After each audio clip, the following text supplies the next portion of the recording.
ചേലക്കരയ്ക്ക് എന്നും ചേലേക്ക് നിറം ഫാബ്. മനസ്സിനിണങ്ങിയ വസ്ത്രങ്ങൾ കൈനിറയെ സ്വന്തമാക്കാൻ വിലക്കുറവിന്റെ വർണ്ണ വിസ്മയത്തിനൊപ്പം ഡിസ്കൗണ്ട് ഓഫറുകളും ഞങ്ങൾ നൽകുന്നു. നിറം ഫാബിൽ നിന്നും പർച്ചേസ് ചെയ്യുന്ന വസ്ത്രങ്ങൾ നിമിഷ നേരം കൊണ്ട് തന്നെ ഫ്രീ ആയി ഓൾട്രേഷൻ ചെയ്ത് നൽകുന്നു. നിറം ഫാബ്, മേപ്പാടം, ചേലക്കര.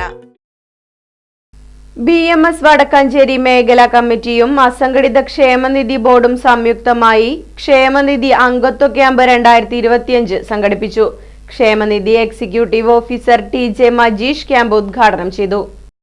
അസംഘടിത തൊഴിലാളി സാമൂഹിക സുരക്ഷാ ബോർഡ് എന്ന് പറഞ്ഞു കഴിഞ്ഞാൽ ഇതിന്റെ ഏറ്റവും ആദ്യത്തെ ഒരു ബോർഡാണ് കൈത്തൊഴിലാളി വിദഗ്ധ തൊഴിലാളി ക്ഷേമ പദ്ധതി. അതാണ് സംസ്ഥാന സർക്കാർ ആദ്യമായിട്ട് ഉണ്ടാക്കിയ ഒരു ക്ഷേമ ബോർഡ്. അതിൽ നിന്നാണ് ബാക്കിയുള്ള ക്ഷേമ ബോർഡുകളിലേക്ക് ആവിർഭാവം ഉണ്ടായിട്ടുള്ളത്.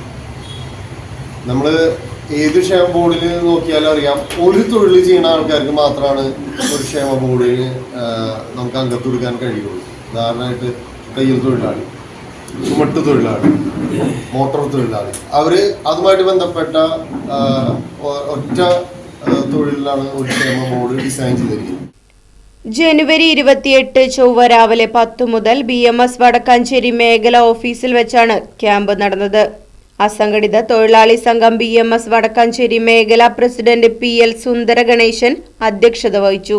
BMS തൃശൂർ ജില്ലാ ട്രഷറർ വിപിൻ മംഗലം, BMS വടക്കാഞ്ചേരി മേഖലാ സെക്രട്ടറി PV വിനോദ്, യൂണിയൻ ജില്ലാ സെക്രട്ടറി PK ഉണ്ണികൃഷ്ണൻ, ക്ഷേമനിധി board officer J Muhammad, BMS മേഖലാ joint secretary Jasmin Reji, K Madhavan, V Jayaram തുടങ്ങിയവർ പങ്കെടുത്ത് സംസാരിച്ചു. തുടർന്ന് 79 മെമ്പർമാർക്ക് ക്ഷേമനിധി അംഗത്വം നൽകി. Right vision news, Vadakkanchery.